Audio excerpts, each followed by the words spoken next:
먼저 성경을 보며 그리고 먼저 성경을 보고 문제를 보면 답이 보입니다. 그런데 먼저 문제를 보고 성경을 보면 답이 보이질 않습니다. 여러분 이 말을 잘 기억하시길 바랍니다.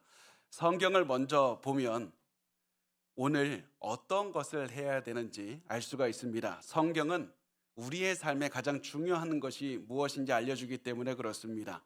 성경은 예수 그리스도가 가장 중요한 분이고 우리가 예수께 순종하는 삶이 가장 중요한 삶이고 내가 지금 해야 되는 모든 것의 목적은 그리스도의 복음을 전하는 것이다. 하나님께 영광 돌리는 일을 해야 된다. 이것을 알려줍니다. 그래서 성경을 먼저 보고 성경 말씀에 우리의 생각을 집중한 다음에 문제를 보면 해결할 수 있는 마음이 생기는 겁니다. 문제를 해결하는 것이 원래는 세상의 눈으로는 불가능해 보여도 하나님을 믿는 믿음으로 살아갈 수 있는 용기를 얻게 됩니다. 그런데 문제를 먼저 본 다음에 성경을 보면 해결할 방법이 보이질 않습니다. 문제를 먼저 보면 가장 먼저 깨닫게 되는 것은 그 문제가 너무 복잡하다는 것을 알게 됩니다. 내가 만나는 사람들, 나를 힘들게 하는 사람들이 얼마나 악하고 또 그들이 얼마나 똑똑한지도 기억하게 되고 내가 처한 상황이 내 노력만으로는 몇 명의 노력만으로도 해결할 수 없다는 것을 알게 됩니다. 아무리 내가 노력해도 내 사업, 내 가족 관계 그거 풀 수 없다는 사실을 알게 됩니다. 그렇게 해서 문제에 집중한 다음에 성경을 보면 답답한 마음이 듭니다. 문제가 이렇게 복잡한데 어떻게 하나님 믿고 살라는 말입니까? 하나님 말씀대로 한다고 해서 저 복잡한 문제가 풀립니까? 이런 생각만 가득하게 되는 겁니다. 그래서 우리가 반드시 기억해야 됩니다. 먼저 성경을 보고 내 문제를 보면 해결책이 보입니다. 문제를 먼저 본 다음에 성경을 보면 해결책이 보이질 않습니다. 오히려 나의 생각만 아주 복잡하게 변할 겁니다. 이것도 중요하고 저것도 중요하고 이것도 해야 되고 저것도 해야 되고 사람들도 만족시키고 하나님의 뜻도 행해야 되는데 도대체 어디서부터 어떻게 해야 됩니까? 여러분이 문제에 마주했을 때 만약에 여러분이 너무 생각이 많아져서 어떻게 해야 될지 알지 못한다면 그때 이 사실 기억하셔야만 됩니다. 지금 내 생각이 복잡한 이유는 기준이 올바로 서 있지 않기 때문인 겁니다. 성경이 말씀하는 예수가 누구인가, 예수께서 무슨 말씀을 하셨는지 몰두하면 내 문제가 간단해질 것이고 명료해질 겁니다. 우리가 삶에서 만나는 굉장히 많은 문제들은 이렇게 우리가 예수께 몰두했을 때 해결책을 만나게 됩니다. 그래서 여러분 항상 기억하십시오. 예수님이 누구인지 몰두하시고 집중하시고 예수님이 하신 말씀으로 계속해서 여러분의 머리를 채워 넣어야만 됩니다. 그 다음 문제를 보면 해결할 수 있는 방법을 알 수 있고 아무리 해결할 수 있는 방법이 때로는 보이지 않아도 해결할 수 있는 용기와 능력을 얻게 될 겁니다. 그렇다고 해서 문제가 쉬워진다는 말은 절대 아닙니다. 문제가 어려울 겁니다. 여전히 힘들 겁니다. 그렇지만 제가 강조하는 것을 꼭 기억하시기 바랍니다. 예수님께 집중한다고 해서 문제가 사라지는 것은 아니지만 문제를 풀어갈 수 있는 방법이 보이고 문제를 풀어갈 용기가 생기는 겁니다. 예수님에 대한 생각만으로 여러분의 마음을 채우시기 바랍니다. 하나님만 생각하면 해결책이 보입니다.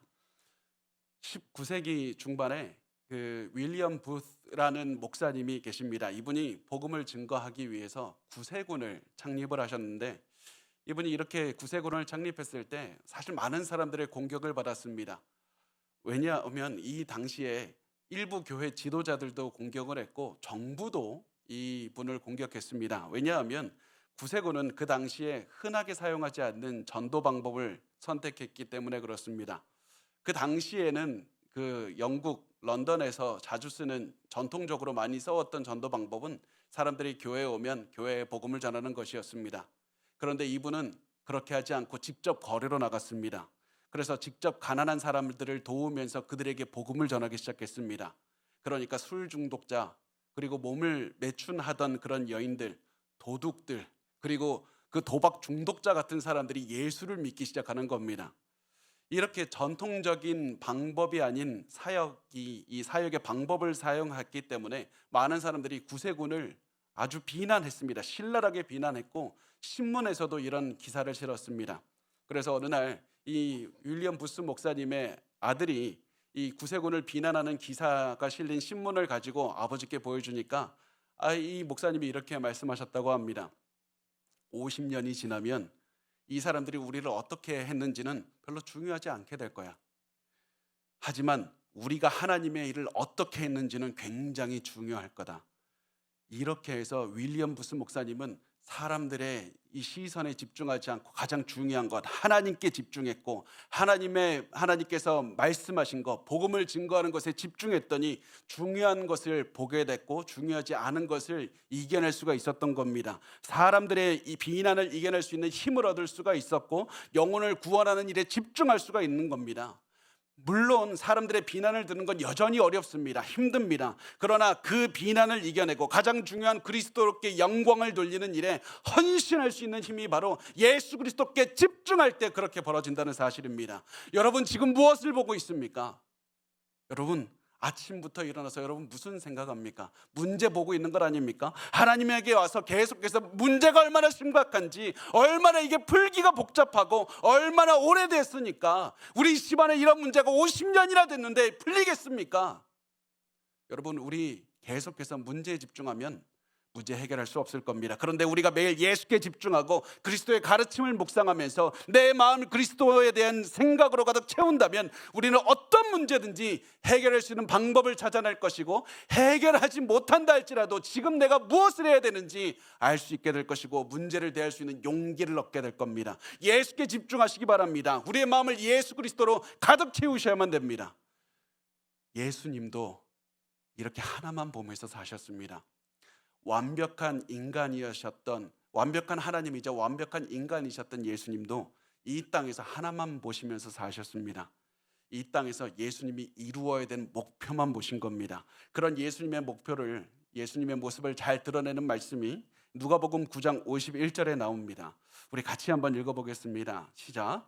예수께서 승천하실 기약인 차감에 예루살렘을 향하여 올라가기로 굳게 결심하시고, 아멘. 예루살렘을 향하여 올라가기로 굳게 결심하셨다. 이 말씀이 누가복음의 이 중대한 전환점을 이루는 굉장히 중요한 말씀입니다. 이때부터 예수님은 예루살렘의 십자가에 잡혀서 돌아가시기로 결심하시고 예루살렘만 보면서 걸어가시는 겁니다. 이때부터 예수님이 하시는 모든 기적과 가르침과 모든 것들은 이 한 구절, 예수님께서 예루살렘으로 올라가셔서 십자가에 달려 돌아가시는 그 목표만을 이루기 위해서 걸어가는 그 배경 안에서 다 이해가 되는 겁니다. 예수님은 예루살렘에서 십자가에 못 박히는 생각 하나만 하면서 길을 걸어갔을 때 많은 시험이 찾아오고 많은 사람들을 만나고 많은 것들을 행했지만 한 군데도 다른 곳을 바라보지 않고 휘청이지 않고 시험에 들지 않고 유혹에 무너지지 않고 한 군데 십자가만을 향해 걸어갈 수가 있었습니다. 이것이 예수님이 사셨던 모습입니다. 예수님이 이렇게 하나의 목표만을 위해서 살아가셨다면 우리도 예수님처럼 하나만 바라보면서 살아야 됩니다. 예수님의 영광을 드러내는, 예수님께 몰두하는 인생, 예수님에 대한 생각으로 우리의 가슴을 가득 채우는 인생, 그런 마음을 가지고 하나만 보면서 사셔야만 됩니다. 이렇게 예수님께서 예루살렘을 바라보면서 계속 올라가시다가 베다니에 있는 한 사람의 집에 들어가셨습니다. 그것이 오늘 우리가 나누는 본문 말씀의 시작점입니다. 누가복음 10장 38절에 이렇게 시작합니다. 그들이 길 갈 때 예수께서 한 마을에 들어가시매 마르다라 이름하는 한 여자가 자기 집으로 영접하더라. 예수님께서 마르다, 마리아, 나사로 이 삼남매가 살던 집에 들어가셨습니다. 마르다와 마리아는 예수님을 따르는 사람들입니다. 복음을 믿고 예수님을 섬기는 사람들입니다. 그래서 이 마르다는 예수님을 믿고 나서 새로운 삶을 살았을 겁니다. 지금까지 알지 못했던 진정한 기쁨을 누리는 삶을 살았을 겁니다. 이런 삶을 누리게 됐는데 이때 이 예수께서 자신의 집에 오신다, 예수님과 예수님의 제자들이 자신의 집에 온다는 소식을 듣고 너무 기뻤습니다. 너무 즐거워서 예수님과 제자들을 대접하기 위해서 최선을 다해서 준비를 시작합니다. 음식도 준비합니다. 물도 준비합니다. 잠자리도 준비합니다. 이렇게 준비하다 보니까 너무 바빴습니다. 일손이 부족했습니다. 그런데 한 가지 마르다의 생각에 뭔가 이상한데, 이런 생각이 납니다. 지금 나 혼자 이래서는 안 되는데 나하고 같이 이 모든 것을 준비해야 될 한 사람이 안 보인다. 설마 걔 거기 갔을까? 그런 마음으로 내 동생 마리아, 쟤 어디 있을까 하면서 예수님이 가르치는 방으로 갔더니 예수님 바로 앞에 앉아 있는 겁니다. 성경은 이런 마리아의 모습을 이렇게 그립니다. 누가복음 10장 39절에 그에게 마리아라 하는 동생이 있어 주의 발치에 앉아 그의 말씀을 듣더니, 마리아가 이것저것 준비해야 되는 마르다를 돕지 않고 예수님의 발치에 앉아서 말씀을 듣고 있었습니다. 사실 우리 이 말씀 보면서 이 마리아와 마르다 말씀, 이 모습 비교하면서 봉사 중요하지 않습니다. 말씀 예배가 중요합니다. 이런 거 강조하는 그런 내용으로 듣습니다. 이 말씀 들으면서 역시 교회에서 분주하기라기보다 예배 열심히 드려야 돼, 이런 것으로 결단하는 용도로 이 말씀을 나눕니다. 그런데 이 말씀 그런 의미가 아닙니다. 우리 기본적으로 가장 중요하게 두 가지 주제를 가지고 있습니다. 첫 번째가 무엇이냐면 사회에 있던 남녀차별을 없애는 겁니다. 남녀차별을 철폐하는 것이 하나의 주제입니다. 이 당시에는 남자와 여자가 모일 수 있는 장소가, 함께 모일 수 있는 장소가 없었습니다. 분리되어서 모였습니다. 남자는 이 집안에 있으면 넓은 방에, 그런 퍼블릭 룸에 모일 수 있었지만 여자들은 부엌이나 외부에서 보이지 않는 그런 좁은 작은 방들에 모여 있어야만 됐습니다. 남자와 여자가 함께 있을 수 있는 장소는 아이들이 노는 그런 마당이나 아니면 부부가 쓰는 침실, 그 정도였습니다. 그래서 예수님 당시의 관습에 따르면 현재 예수님이 말씀을 가르치는 장소에 남자들만 있을 수 있었습니다. 그런데 남자들만 있는 그런 곳에 마리아가, 여자가 한 명이 있었던 겁니다. 이거는 그때만 해도 관습에 따르면 엄청난 일인 겁니다. 남자와 여자가 함께 앉아서 있는 것 생각할 수 없는 겁니다. 사람들에게 손가락질 받는 일입니다. 창피한 겁니다. 수치스러운 일인 겁니다. 그런데다가 성경은 마리아가 예수님의 발치에 앉아서 말씀을 듣고 있다고 말씀합니다. 이 말은 예수님 바로 앞에 마리아가 앉아 있었다는 겁니다. 당시에요, 랍비들은 여자들을 바로 앞에서 가르치지 않았습니다. 여자들하고 말 섞고 싶어 하지 않았습니다. 물론 여자들도 배울 수 있었지만 아까 말씀드린 여자들은 가장 뒷자리, 아니면 여자들이 있는 그런 부엌, 그런 곳에서 말씀을 들을 수 있었지 바로 앞에서 들을 수 없었습니다. 그런데 마리아가 예수님의 발치에서 가장 앞에 가서 제일 앞줄에 앉아서 예수님의 말씀에 집중하며 듣고 있었던 겁니다. 왜 마리아는 가장 앞으로 갔습니까? 마리아가 앞으로 간 이유가 예수님의 발치에 앉아 있었다는 말에서 드러나는데, 예수님의 발치에 앉아 있었다는 것은 마치 그 연예인 보듯이 선망한 눈으로 이렇게 이 소녀가 보고 있었다는 말이 아니라 예수님의 말씀에 귀를 기울이고 있었다는 말입니다. 예수님의 가르침에 집중하고 있었다는 겁니다. 예수님의 말씀을 자신의 삶에 가득 품기 위해서 집중해서 들었습니다. 왜 그렇게 했습니까? 말씀이 좋았기 때문에 그렇습니다. 말씀이 너무나도 자신의 인생을 변한다는 사실을 알고 있었기 때문에 그렇습니다. 마리아도 알고 있었습니다.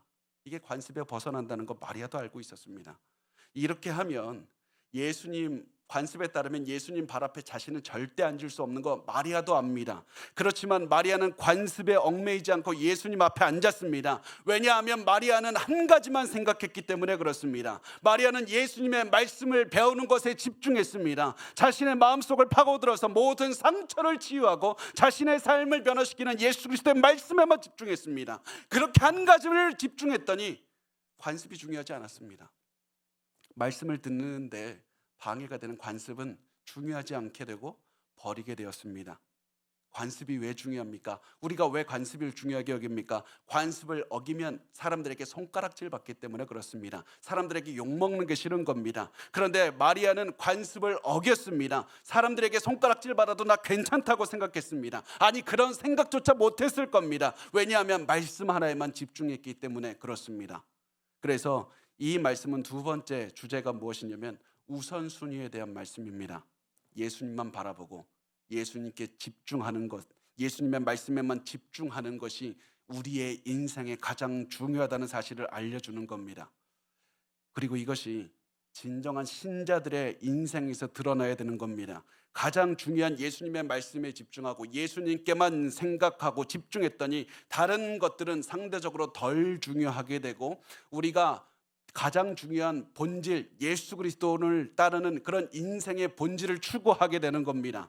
그래서 기독교인들이 가는 곳마다 사회 변혁이 일어나는 겁니다. 기독교인들이 그냥 가는 곳마다 혁신을 이루고 그냥 사회를 변화시키고 싶어서 가는 곳마다 남녀 차별이 철폐가 되고 민주주의가 들어서 그런 것이 아니라 기독교인들의 가장 중요한 진리에 집중하고 본질에 집중하기 때문에 모든 사회적 악습이 자연스럽게 사라지는 겁니다. 예수님께만 집중하기 때문에 우리의 삶에서도 나를 분노하게 만드는 사람도 용서할 수 있게 하고, 내가 지금까지 모은 모든 재산도 선교나 가난한 자들을 위해서 그냥 포기할 수 있게 만드는 그런 변화, 그런 용기, 그런 능력이 드러나는 겁니다. 예수님께 집중했을 때 우리는 가장 중요한 것을 따를 수 있고, 중요하지 않은 것들은 기꺼이 포기할 수 있는 능력이 생기는 겁니다. 그래서 마리아가 그런 모습으로 예수님 앞에 앉아 있었습니다.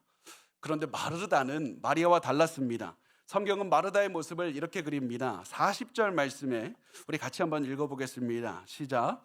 마르다는 준비하는 일이 많아 마음이 분주한지라 예수께 나와 이르되 주여, 내 동생이 나 혼자 일하게 두는 것을 생각하지 아니하시나이까 그를 명하사 나를 도와주라 하소서. 마르다는 마리아가 도저히 이해할 수가 없었습니다. 우선 저 남자들 사이에 굳이 앉아있는 내 여동생이 이해할 수가 없었습니다. 아니 뭐 어떻게 애가 얼마나 저렇게 철부지 같으면 저럴까.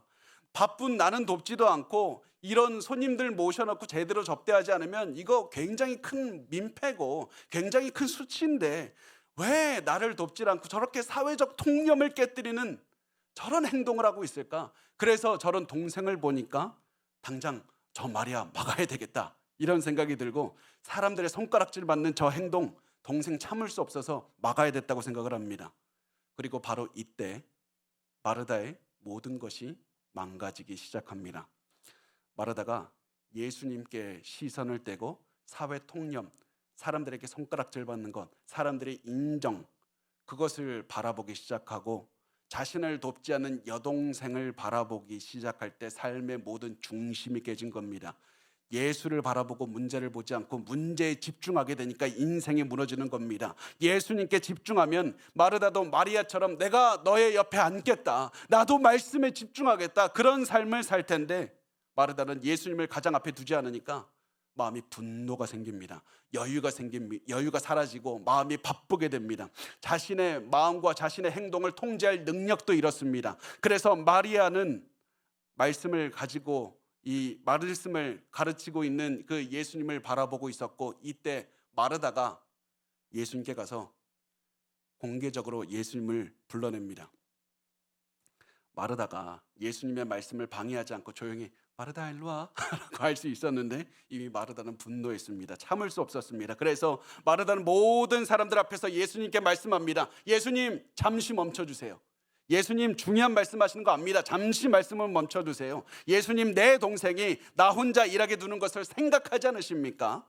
다른 말로 하면 예수님, 나 지금 혼자서 일하는 거 관심은 두십니까?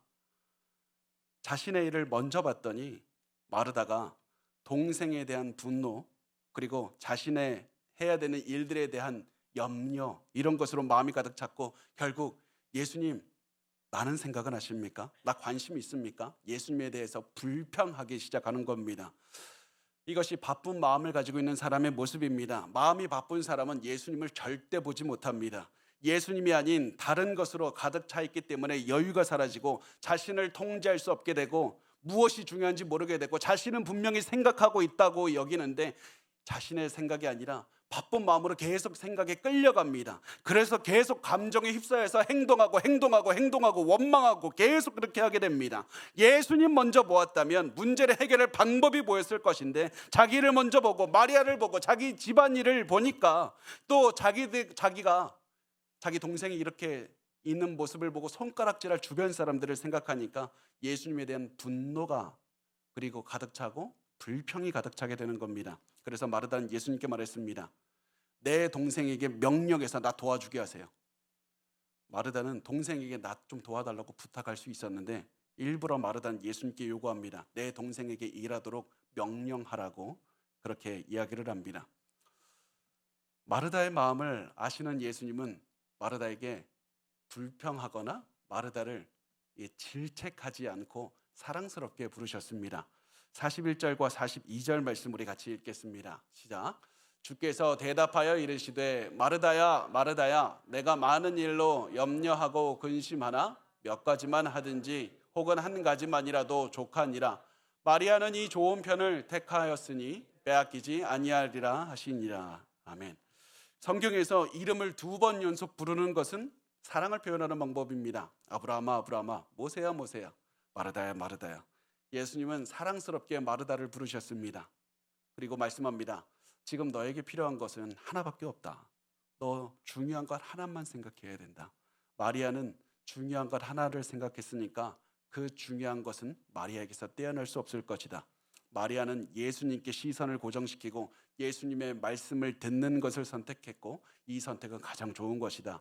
아무도 마리아가 예수님의 말씀에 집중하는 것을 막을 수 없을 것이다. 마르다야, 너가 나 잘 대접해 주려는 거 좋은 것이다. 그런데 마르다야, 너 우선순위가 잘못됐다. 너는 내가 아닌 다른 것을 보기로 선택했고 마리아는 내 말 듣기를 선택했다. 이것이 예수님이 하신 말씀이었습니다. 우리 지금 뭐 보고 있습니까? 우리 지금 무엇을 보고 있습니까? 예수님을 위해서 산다고 하면서 기도도 열심히 합니다. 찬양도 합니다. 예배도 드립니다. 일도 열심히 하고 봉사도 합니다. 그런데 우리의 인생이 마르다처럼 변해 있지는 않습니까? 몸은 바쁘게 움직이는데 몸과는 다르게 우리의 마음은 예수님에게 몰두하고 있지 못하는 그런 상황은 아닙니까? 여러분, 최선을 다해서 인생을 사는 건 좋은 겁니다. 바쁜 것도 좋습니다. 그런데 바쁘게 산다고 항상 우리가 잘 사는 것은 아닙니다. 우리가 바쁘게 열심을 다해서 산다고 하나님께 인정받는 인생을 사는 것은 아닙니다. 우리가 하나님께 인정받는 것은 예수님만 생각하며 살 때 그런 겁니다. 예수님께 집중하고 한 걸음씩 예수님을 높이는 인생을 살고 복음을 전하기 위해서 살아갈 때, 그럴 때 예수님께서 인정받는 인생, 그리고 진정한 성공하는 인생을 사는 겁니다. 세상의 목소리나 우리 앞에 놓인 문제를 보지 마시고 예수께 몰두하시기 바랍니다. 그러면 앞으로 살아갈 수 있는 방향을 알 수 있을 것이고 문제를 해결할 수 있는 그런 방법을 알게 될 것이고 용기를 얻을 겁니다.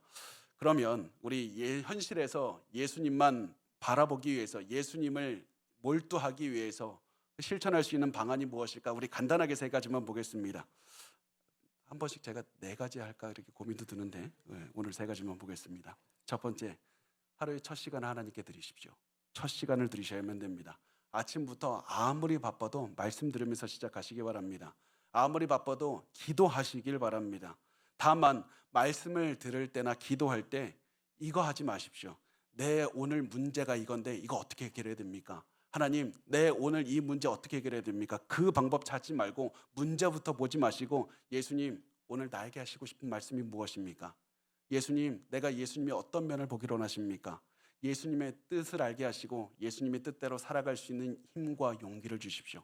그렇게 기도하면서 본질에 집중하면 우리가 그 부가적으로 문제도 이겨낼 수 있는 힘과 방향과 그리고 그런 해결책도 얻을 수가 있을 겁니다. 두 번째, 결과가 아니라 과정에 집중하시기 바랍니다. 우리가 자꾸 시선이 어긋나는 이유가 무엇이냐면 결과를 생각할 때 그렇습니다. 내가 하나님 말씀대로 산다고 해서 이게 문제가 해결이 돼? 이게 내가 이렇게 안 하면 좋은 결과가 나와? 내가 예수님 말씀대로 살면 내가 사람들에게 인정받을까? 그렇게 해서 결과에 집중하면 회의감이 듭니다. 회의감이 들고 우리가 아무것도 할 수 없고 집중이 안 됩니다. 우리가 해야 되는 것은 헌신 그 자체에 집중하는 겁니다. 과정에 집중하는 겁니다. 예수를 바라보고 예수를 위해 살아가는 하나하나에 집중하셔야만 됩니다. 결과는 내가 노력해서 이루는 것이 아니라 하나님이 만들어주시는 겁니다. 예상과 우리의 기대를 뛰어넘어서 하나님께서 이루시는 겁니다. 결과에 집중하지 마시고 헌신 그 자체에 몰두하시기 바랍니다. 그러면 되는 겁니다. 마지막 3번째, 믿는 자들과 함께 있으시기 바랍니다.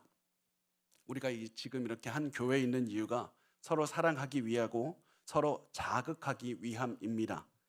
다른 사람이 저렇게 고난 중에도 예수께 몰두하는 모습을 보면서 여러분도 자극받아서 나도 예수님께 몰두하는 그런 삶을 살게 하기 위해서이고, 다른 사람이 문제에 집중해서 자꾸 인생에 어긋나게 살아간다면 우리가 그 사람에게 찾아가서 그렇게 살면 안 된다고, 예수에 같이 몰두하자고, 그렇게 이끌기 위해서 우리가 공동체로 함께 있는 겁니다.